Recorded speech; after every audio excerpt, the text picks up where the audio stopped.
अस्सलाम वालेकुम friends. Kitchen में खाना पकाते वक्त कभी कभार बेहतियाती हो जाती है और खाना जल जाता है, जिससे खाना पकाने वाला बर्तन, कढ़ाई और कुकर वगैरह से इस जले हुए को उतारना और इस बर्तन को पहले जैसा साफ सुथरा और चमकदार करना बहुत मुश्किल हो जाता है।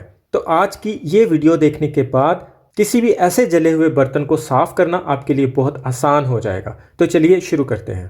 तो फ्रेंड, जिस तरह आप देख रहे हैं कि ये कुकर भी बहुत बुरी तरह जल गया हुआ है, तो सबसे पहले हमें देखना है कि हमारा बर्तन कहाँ तक जला हुआ है। अगर वो सिर्फ बेस तक जला है तो उसमें हम 2 गिलास पानी के ऐड करेंगे।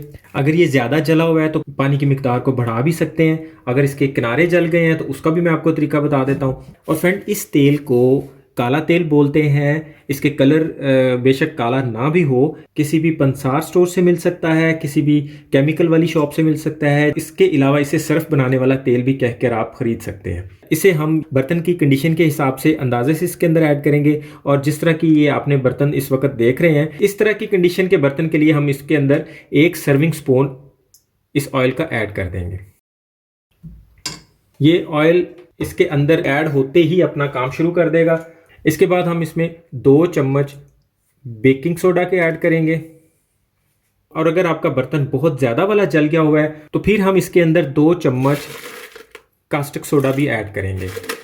सिल्वर का बर्तन है तो 2 चम्मच काफ़ी हैं, और अगर स्टील का बर्तन है तो फिर आप 4 चम्मच भी डाल सकते हैं, क्योंकि कास्टिक सोडा सिल्वर के बर्तन को माइनर सा काटता है, इसलिए इसमें हमने ज़्यादा ऐड नहीं करना।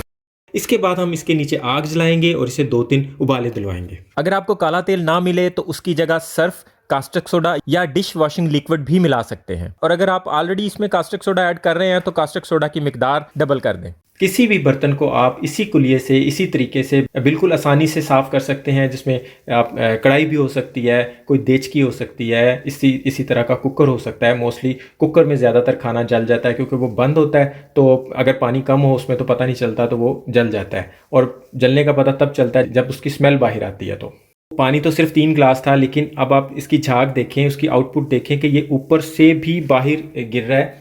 अभी ये इसकी साइडें और नीचे बेस इसकी बिल्कुल नरम हो जाएगी, बिल्कुल आपको कुछ भी नहीं करना पड़ेगा, और ये खुद ब खुद सारा अंदर से अभी वॉश हो जाएगा। अभी हम इसको थोड़ी देर 15 से 20 मिनट के लिए इसे ऐसे ही यहाँ रहने देंगे। चूल्हा भी बंद कर दिया हुआ है। ये आप देख सकते हैं बगैर कुछ किए ये खुद ब खुद इसका सारा जला हुआ किस तरह उखड़ गया हुआ है। फ्रेंड्स, हमने इसे 1-2 उबाले दिलवा दिए हैं। ये आप देख सकते हैं ये सारी इसके अंदर से मैल ऊपर आ गई हुई है। जो जला हुआ हिस्सा था साइडों का सारा, वो भी नरम हो चुका है।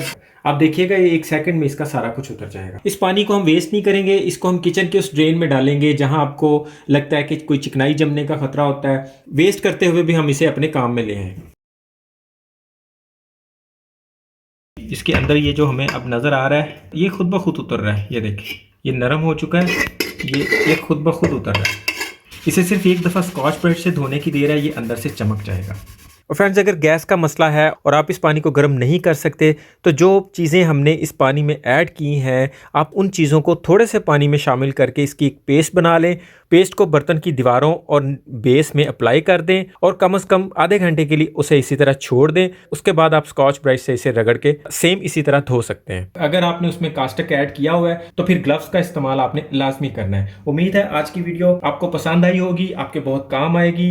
वीडियो पसंद आने की सूरत में लाइक और दोस्तों में शेयर लाजमी कर दिया करें, मेरी हौसला अफजाई होती है। चैनल पर नए हैं तो इसे सब्सक्राइब भी कर दें ताकि मेरा और आपका राब्ता बना रहे। आज के लिए इतना ही। अपना और अपनों का ख्याल रखिएगा। बहुत बहुत शुक्रिया। अल्लाह हाफिज़।